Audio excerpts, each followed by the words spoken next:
because it's through the humanities that you make contact with the magic of your culture, and that makes you more than merely the child of your parents, because you are more than merely the child of your parents. You're the child of nature, and you're the child of culture. And until you understand what that means, understand that you have two sets of parents, like the divine hero always has two sets of parents, you can't construe yourself properly as an individual. You're not situated properly in the world. You don't know what your responsibilities are. You can't orient your values properly, and you will suffer for that, because as far as I can tell, because life is so difficult, you have to do something that's truly worthwhile in order to justify it. And so, well, and that's what all these stories tell you. That's what the story of Jonah is telling you. It's like you have an ethical duty to straighten things up, and if you don't do it, you're going to be sorry. And that story is echoed everywhere. Well, now St. George, well, let's go to Harry Potter. That's what we were talking about. So he goes off to the magic castle, and he's learning to be a wizard. And he's kind of an interesting character, because he's not really good. And we find out, I think that's because, doesn't he have a piece of Voldemort in him? Isn't that what happens? Yeah. And that's what that means, is that to be good, truly good, you can't just follow rules. That's very clear in the Harry Potter story. And you also have to be able to understand malevolence. And in order to understand malevolence so that you can withstand it, you have to understand that part of you that's malevolent. Because if you don't, you're naive. And if you're naive, you're easy pickings. And so that's a Jungian idea too. And the Jungian idea is that part of personality development is to understand your shadow. And the shadow is those things about you that you do not want to admit to. And you can learn about your shadow by reading history. You know, you can read about Auschwitz. You can read about the concentration camps in Russia. And you can imagine yourself as a guard instead of as a heroic rescuer of unfortunate victims, which would be very, very unlikely. And once you can imagine yourself as a guard, which is a terrifying thing to do, then you understand something about yourself. And I actually think, and I think this is also from studying Jung, that you cannot have proper respect for yourself until you know that you're a monster, because you won't act carefully enough. You know, if you think, well, I'm a nice person, I'd never do anyone any harm, it's like, you're no saint. You can be sure of that. And the harm that you do people can come in many, many ways.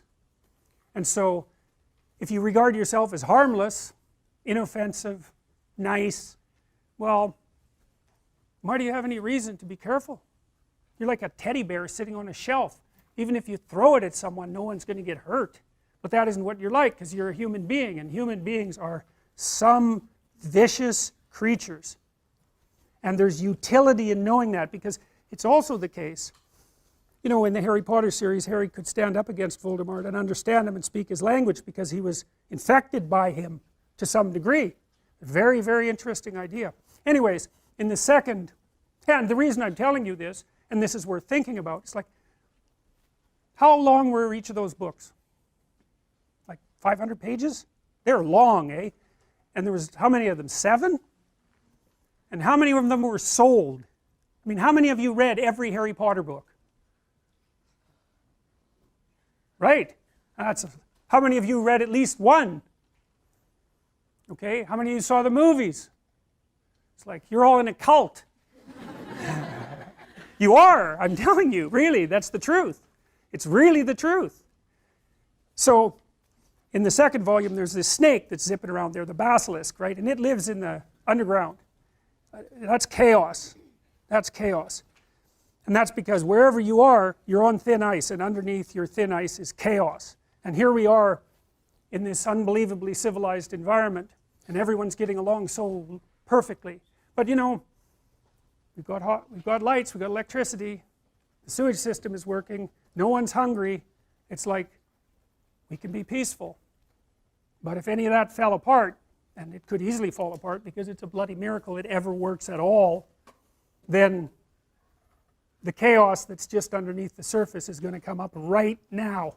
And it's useful to know that, because it makes you properly grateful. If you really understand it, it makes you properly grateful for the bloody miracle that it is that you can be here in peace. So anyways, there's this snake that's underneath the surface, and it's, you know, no joke, that thing. It's big, and it's ancient. It's always been there. And what happens if you look at it? It turns you to stone, right? It paralyzes you. Well, that's the Gorgon, that's Medusa, the woman with the head of snakes, and if you look at her, it paralyzes you. Well, what does that mean? Well, you're walking through the jungle, and a big snake appears. What do? You freeze, and no bloody wonder, because you're a prey animal, and that's what they do when they see things that are going to eat them. And so, the snake, well, lots of people still die from snake bite. And our ancestors were, and I mean our ancestors like, you know, tens of millions of years ago, when they were living in trees and weren't very big, they made a nice snack for a snake. And there's a woman named Lynn Isbell, who's an anthropologist at UCLA, who's correlated the presence of carnivorous snakes with the acuity of primate vision. And what she found was that the more snakes around, the better the primates could see. So, and we're particularly good at picking up patterns like snake camouflage in the lower half of our visual quadrant. You know, and people generally don't like snakes. You can learn to handle them, but no, snake fear appears to be innate. It's innate in chimpanzees, and it tends to increase as you age rather than decreasing. You can overcome it, but, well, my daughter had snakes, and one day her snake bit her. It was a fairly big snake,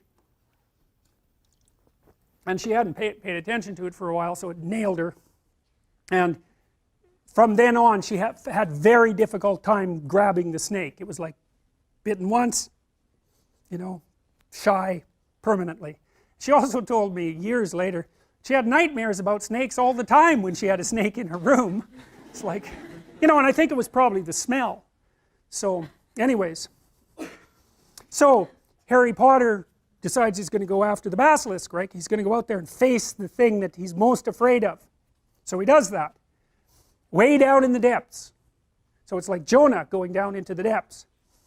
And he faces the basilisk, and it bites him. And you know, that's right, because if you go down into the depths, you can get bitten. Like, it's no joke. And this is a hero story, but the thing about the hero story is it's actually real. The thing that you're facing is actually dangerous.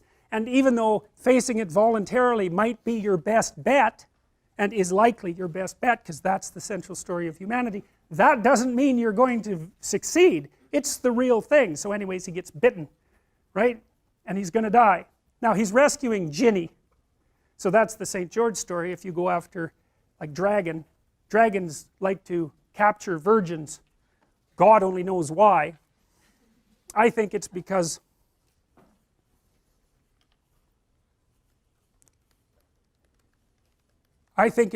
one of the things that male humans have done from the beginning of time is chase the damn predators away.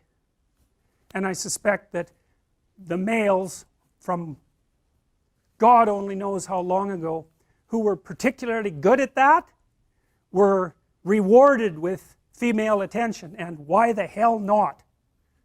So it's deeply rooted inside of us, that idea of facing the unknown and freeing the woman. So the idea there is that if you, it's a male idea in large part. I can talk about the central female myth, and I will as we proceed. The idea is that if you're the sort of person who can stand up against the unknown and the frightening, then you're also likely, if you develop into that sort of person, then you're also likely to develop into the sort of person that other people will find attractive. So, you know, and that's why Jung believed that inside the shadow was the anima, which is like a female figure. And so his idea was something like, you know, if you watch movies, there's always this beta male guy, if they're romantic movies, and he's a nice guy, and he's the friend, and you know, the woman tells him everything, but she doesn't like him a bit. She likes the guy who's like got an edge, and who's capable of, I would say, mayhem, but at least of aggression. Now that doesn't mean she wants him to be aggressive, but what it does mean is that she wants him to be able to be aggressive. That would be good. And so he's the romantic target, and so he's the person that's incorporated the shadow, and he's someone that is respectable and perhaps useful. And so, well, that's a very old story.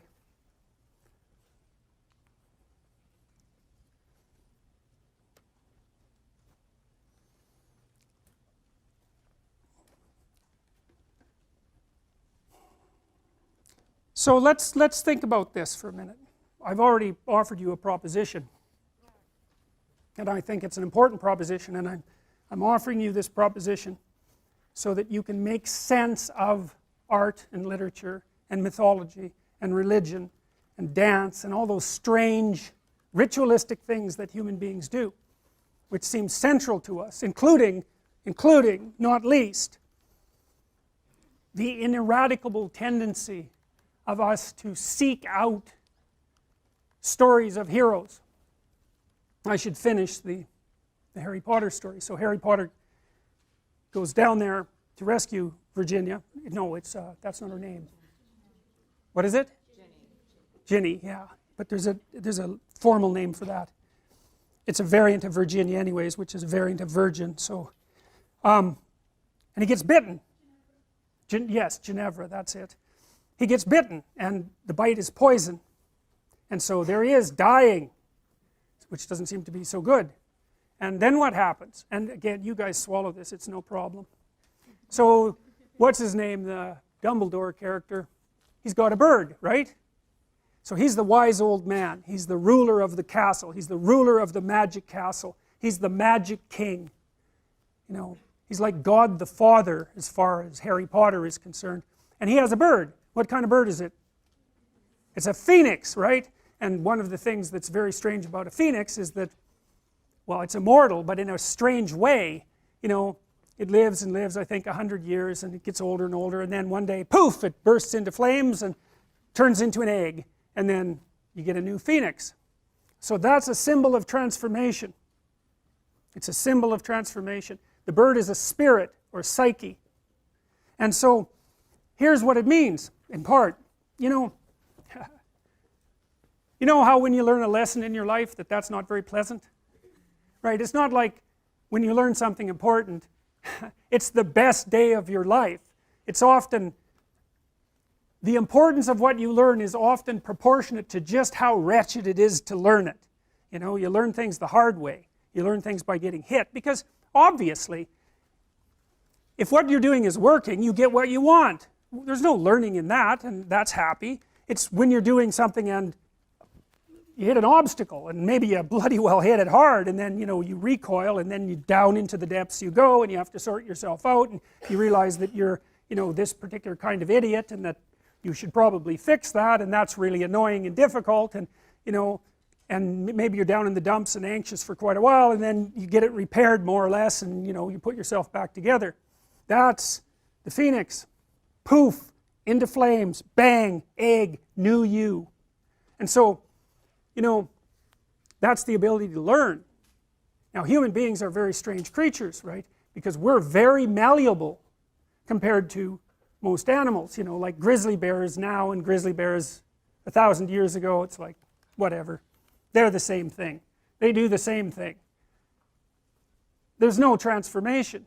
But human beings, we have this massive brain, and, you know, it's a pain because it means you have to take care of human children until they're 40, and and that's a big burden.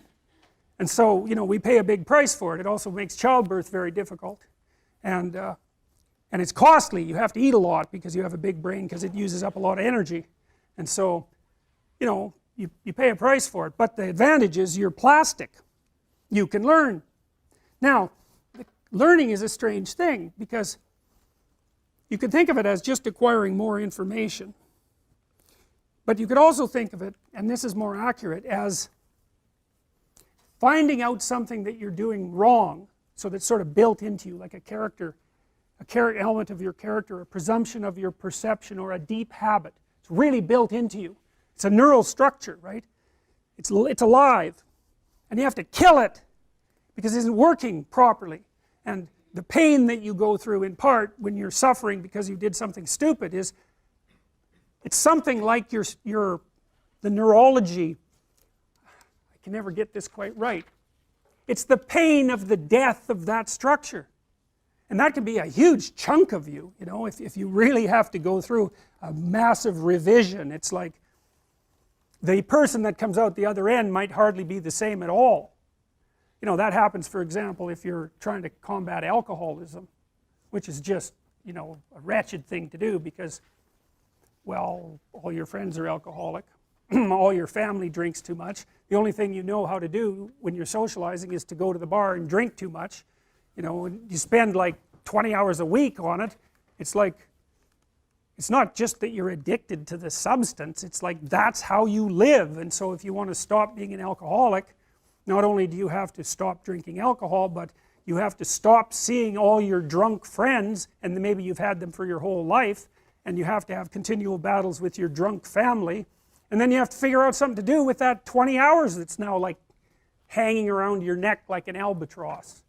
And so you have to let that whole part of your personality die, and a new part has to spring forth. And that's what the phoenix is. And the phoenix is the capacity of the person to transform. And so when Harry gets bit by the snake that freezes him, he gets seriously injured, the phoenix comes in, cries some tears in his wound, it repairs him, bang, he's back to life. And the strange thing is that that's okay with all of the viewers. Now, why would that be? There's nothing about it that's rational. Nothing. Right? Magic castle? That's not rational. Giant snake underneath it? That's a little more rational. Turning you to stone, going down there to face it, being rejuvenated by a phoenix? It's like, yeah, that's okay. We'll watch that. We'll swallow it. We'll be completely engaged in it. And the reason for that is because it's a myth.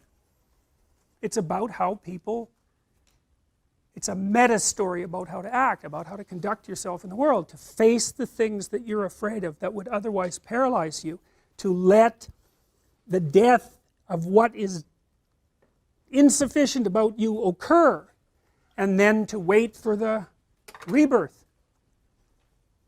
Now, if you look at classic hero mythology, which we're going to do in great detail, what you see is that the typical myth of humanity is we live in a place, we'll say. We have to live in a place, and the place is doing quite nicely, thank you very much.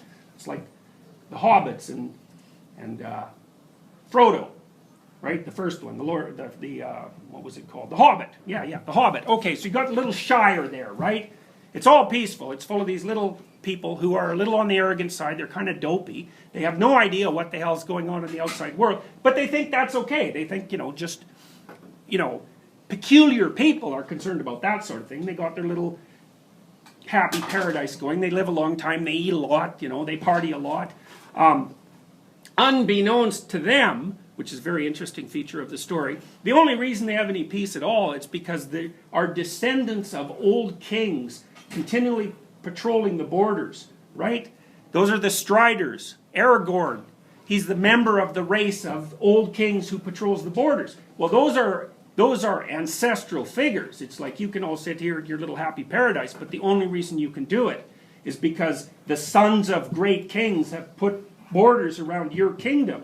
And you can think, it's funny because in the Hobbits basically despise Strider. They're very, very suspicious of him. He's kind of dirty and dusty, and he looks like he's being banged around all over the world. He's sort of like a tramp. It's like they don't know he's the son of a great king. Good thing for them that he is, however. Okay, so then you've got the little shire, and what happens? Evil things are stirring. And what is it? Well, fundamentally, it's a great dragon. Well, that's a snake, except it's like meta snake, It's snake with fire. And you can be sure that fire was not only one of our greatest allies, but one of our greatest enemies, especially when we lived on the veldt in Africa. Because that thing would burn now and then, and so get the hell away from that. So anyways, so one hobbit who's woken up by a wizard, right, The wizard is a symbol of the self from the Jungian perspective. So there's one hobbit who's a little bit more creative and exploratory than the rest, and everybody has a little respect for him, but they think he's pretty damn peculiar. He decides that he's gonna, under the tutelage of the wizard, he's gonna go check out this dragon. So he leaves the borders and he goes out into the unknown. And then the rest of it is an adventure. And one of the things that's very interesting, again from a Jungian perspective, is that what does the hobbit have to become in order to conquer the dragon? A thief. Now that's pretty weird, eh? Because you think, hey man, this guy's out to be a hero, so he should be a hero. It's like, no. He turns into a thief. Why? Well, it's because if you're going to conquer a dragon, you better be a hell of a lot tougher than you are naive. And so, partly what happens is that for the hobbit to muster up the forces that are necessary for him to confront something that is that fundamental, he has to transcend his coward, what would you call it? The cowardice that he describes as morality. Okay, so Nietzsche, for example. Nietzsche is often viewed as a critic of morality. It's like, that's not true. Because Nietzsche identifies morality with cowardice. But that's not what he does. What Nietzsche says is this. If you're too afraid to do something, so you won't do it, then you'll say that the reason that you don't do it is because you're moral. That's not the reason. The reason is you're too damn afraid to do it. You might want to, but you're too afraid. That doesn't make you moral. So what happens to the hobbit, for example, is once he gets outside the kingdom, he has to develop a whole array of potentials that he never developed before because they were either not necessary in his civilized place or because they were forbidden as immoral by the cultural situation that he grew up in.